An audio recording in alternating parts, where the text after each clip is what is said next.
Hello guys, welcome to my channel. आज हम लोग सीखेंगे एचसीएफ फाइंड करने का तीसरा तरीका। ठीक है, हम लोगों ने प्रीवियस 2 वीडियो में सीखा था एचसीएफ फाइंड करने का 2 तरीका, और वो क्या क्या था, बाय मल्टीप्लिकेशन टेबल जिसे इंस्पेक्शन भी कहते हैं, और दूसरा था हम लोगों का प्राइम फैक्टराइजेशन मेथड। लेकिन आज हम लोग पढ़ेंगे तीसरा method, that is finding HCF by finding factor, मतलब फैक्टर्स फाइंड करके।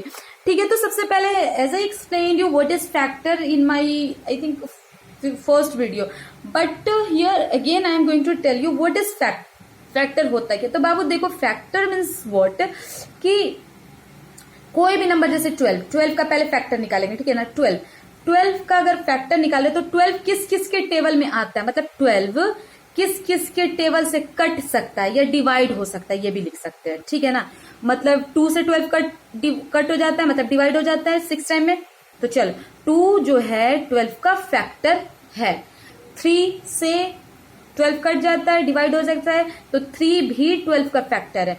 6 से डिवाइड हो जाता है 12, तो 6 भी 12 का फैक्टर है। और 12 से 12 भी डिवाइड होता है 1 टाइम में, क्योंकि 12 इंटू 1 12 आता है, तो 12 के टेबल से 12 खुद भी कट जाता है, यानी 12 भी 12 का फैक्टर है। एंड 1 तो सबका ही फैक्टर है, 1 तो सारे नंबर्स का फैक्टर है। ठीक है, तो समझ आ गया कि फैक्टर्स क्या है। जैसे कोई भी नंबर अगर दिए हुए नंबर से डिवाइड कंप्लीटली हो जाता है विदाउट लिविंग रिमाइंडर, तो वो जो नंबर होता है वो क्या होता है, जो गिवन नंबर है उसका फैक्टर होता है। ठीक है, तो देखो, तो अब क्वेश्चन सॉल्व करते तो अच्छे से समझ आएगा। और find the HCF of 12 and 18। सबसे पहले तो हम लोग क्या करेंगे, एचसीएफ मेथड से एचसीएफ निकालेंगे, लेकिन फैक्टर से, फैक्टर मेथड से। तो वी विल राइट सबसे पहले फैक्टर्स ऑफ, हम लोग क्या करेंगे, फैक्टर्स ऑफ 12 का पहले फैक्टर निकाल देंगे। ठीक है, तो 1 से तो निश्चिंती 1 तो होगा ही होगा। अब देखो 2 लाइन से चेक करो। ठीक है, क्या 2 से 12 कटता है, 2 के टेबल में 12 आता है ना, कितनी बार में, 6 बार में आता है, तो 2 से तो होगा। ठीक है, 3 के टेबल से 12 करता है, yes, 3 1 3, 3 into 2 6, 3 into 3 9, 3 into 4 12 completely divide हो जाता है 3 से भी, तो 3 को भी लिख देंगे। 4 से क्या डिवाइड होता है 12, देखो चेक करो, यस 4 से भी 12 डिवाइड होता है 3 टाइम्स में। 5 से होता है क्या, नहीं होता है।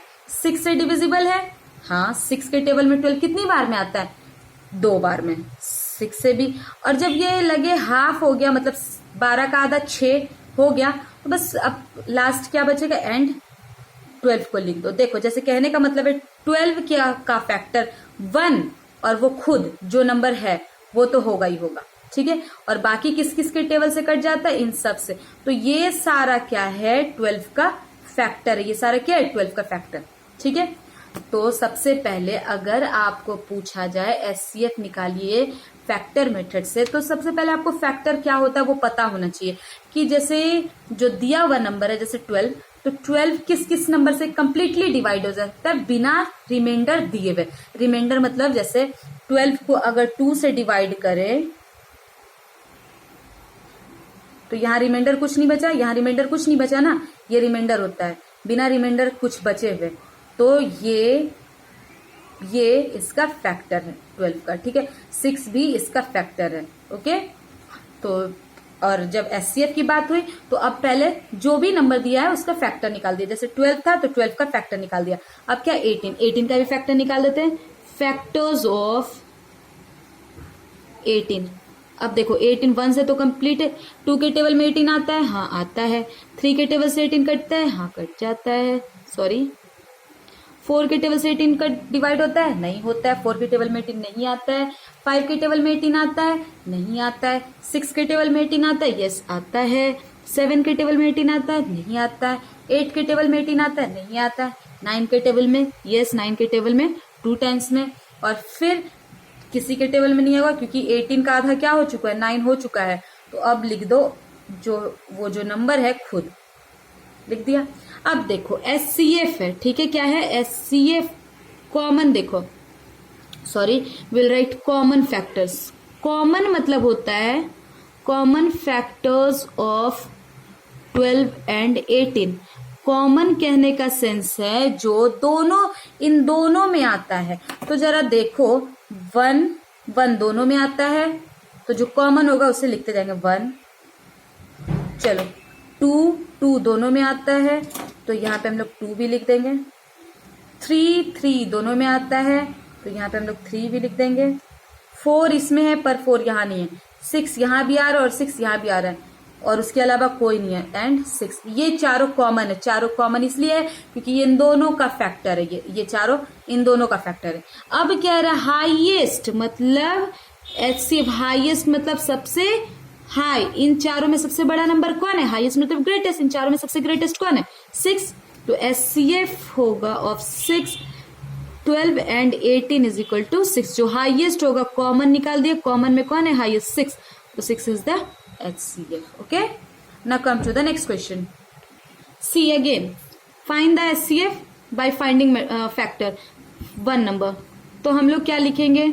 उसी तरीके 6 और 9 का दिया। पहले फैक्टर निकाले थे तो factors of 6 is equal to 6 का फैक्टर क्या क्या है? 1 से 6 कट हो जाता है। 2 के टेबल में भी 6 आता है। 3 के टेबल में भी 6 आता है। 4 के नहीं आता, 5 के नहीं आता। और 6 किसके टेबल में आता है? 6 के टेबल में 6 1 टाइम में आता है ना, तो 6 हो गया। ठीक है। अब 9 का फैक्टर निकाल ले। Factors of 9। ठीक है। तो 1 के टेबल से डिवाइड हो जाएगा। 2 के टेबल से तो 9 नहीं जाएगा, 3 के टेबल से चला जाएगा और 9 सिर्फ 9 के टेबल से जाएगा। ठीक है। Now tell me common factors. Common मतलब जो दोनों में आता है। Common factors of 6 and 9। 9 और 6 का कॉमन फैक्टर। तो कॉमन दोनों में आना चाहिए। तो देखो 1 दोनों में आता है तो 1 हो गया। और क्या आता है? 3 आता है दोनों में एंड 3। ठीक है। देखो 3 दोनों में आ रहा है। 2 यहाँ है पर यहाँ नहीं है। 9 यहाँ है पर यहाँ नहीं है। 6 यहाँ है पर यहाँ नहीं है। तो उसे नहीं लिखेंगे। जो दोनों में हो, 1 1 दोनों में, 3 3 दोनों में, तो आउट कर दिया। ठीक है। अब नाउ टेल मी कि अब हाईएस्ट कौन है? 1 और 3 में 3 है तो HCF ऑफ 6 एंड 9 क्या हो जाएगा? 3। जो हाईएस्ट होगा वही